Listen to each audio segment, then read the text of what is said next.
Bonjour à toutes et tous, j'espère que vous allez bien. Bienvenue de nouveau sur cette chaîne. Je suis ravie de vous retrouver. Après une longue éclipse de plusieurs mois, je reviens pour vous accompagner au travers des événements marquants de l'année 2025.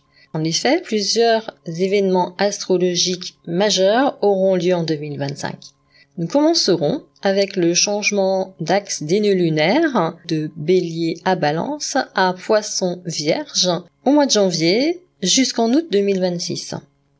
Dans l'axe Bélier-Balance, nous avions eu l'opportunité de travailler sur nous-mêmes et dans notre rapport aux autres. Et là, dans l'axe Poisson-Vierge, il s'agira de réfléchir sur la notion de service et surtout de rééquilibrer notre vie matérielle et notre vie spirituelle. Un moment donc très important. Au mois de mars, Neptune commencera un nouveau cycle de 165 ans. Et oui, rien que cela. Il entre en Bélier au mois de mars, il y restera jusqu'en 2038. Mais donc un nouveau cycle de 165 ans de Neptune commence.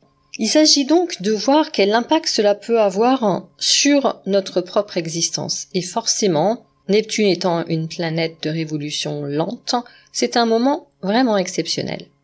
D'autant plus que Neptune, rappelons-le, est la planète marquante de la vie spirituelle. Neptune sera suivi en Bélier de près par Saturne, qui entrera dans le signe, lui, en mai, et qui commencera donc un nouveau cycle de 29 ans. Un moment donc très important et structurant, puisque Saturne est la planète de notre structuration, tant intérieure qu'extérieure. Uranus, pendant la première quinzaine de juillet, entrera en Gémeaux et restera jusqu'en 2032. Là aussi, un long cycle que nous pourrons mettre à profit pour nous libérer, puisque Uranus, rappelons-le, est la planète de la libération personnelle notamment. Et Jupiter entrera dans le signe du Cancer au mois de juin et restera jusqu'à la fin de l'année 2025. Donc tout cela est très important.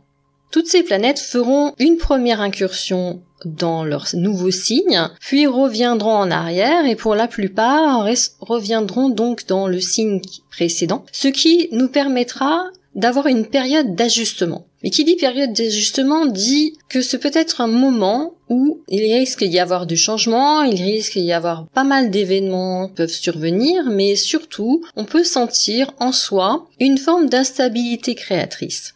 Créatrice parce que c'est un potentiel. Je pars toujours du principe que, bien sûr, le potentiel de changement peut être utilisé à bon escient.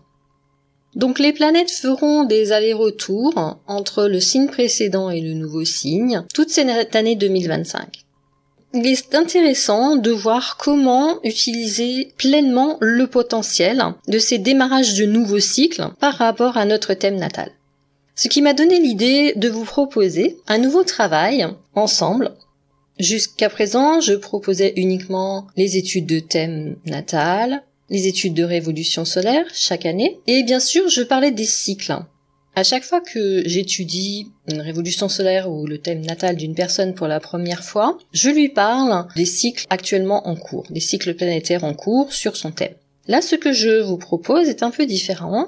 Je peux vous proposer de regarder la faveur des événements de 2025, l'interaction entre ces cycles et comment elles peuvent être utilisées pleinement, comment jouer pleinement avec cette opportunité.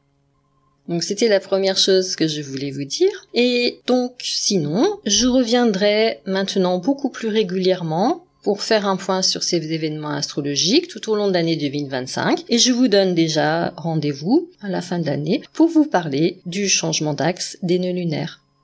Je vous remercie de votre écoute et de votre fidélité. Je vous souhaite une excellente continuation. Portez-vous bien, à très bientôt.